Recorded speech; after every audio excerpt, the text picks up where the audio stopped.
బాబు నేను కాలు సరిగ్గా ఎత్తారా లేదో చూడు. వెంటనే వెళ్లి ఏదైనా కరెంటు పోల్ మీద పోసుకుంటారా అచ్చ మున్సిపాలిటీ కుక్కలా ఉంటాయి. నా కూతురు ఏమన్నా బిల్డింగ్ స్ట్రక్చర్ అంటున్నావు? రేయ్, నీ కూతురు సైజుల గురించి అంటుంటే అందుకు కోపడకుండా అనవుతావండి. ఇలాంటి చిన్న చిన్న విషయాలకి నేను కోపడను బాబు. పెద్దగా ఏమన్నా అంటే కోపడతావా? ఏమ్మా, బెణుకుని చేత్తో తీయకుండా చెంచాతో తీస్తారా చెప్పు. బాబు చెయ్యి పడకుండానే బెణుకు తీసేసావు. అదే కనుక నీ చెయ్యి పడుంటే. నీ కూతురు వాంతి చేసుకుంది, నువ్వు నోరు తెరవకు, నాకు వాంతి వచ్చి. ఏంటి బాబు బావితో ఏం మాట్లాడుతున్నావు? నీ కూతురు సంబంధం మాట్లాడుతున్నాను. ఓహో. నీ కూతురు బావిలో పడిందయ్యా. అయ్యయ్యో, ఏమైందండి? ఈ పంచి పట్టుకుని పైకి వచ్చాయమ్మా.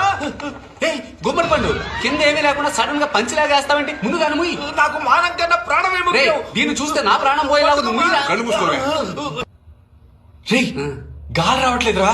వాడి ముఖ్యం ఉన్న టేబుల్ ఫ్యాన్ గాలి రావడానికి. ఊపిరి రావట్లేదురా. ఊపిరా? దేన్ని రవరిస్తున్నావు? గుండె ఎముకనరా. వీడికి అసలే చేప ముళ్ళులా 4 ఎముకలు ఉన్నాయి, వాటిని విరిచేస్తావా? ఒకడు సత్యబాబన్నా, చేప చచ్చి ఎండి చేప అయిందిరా.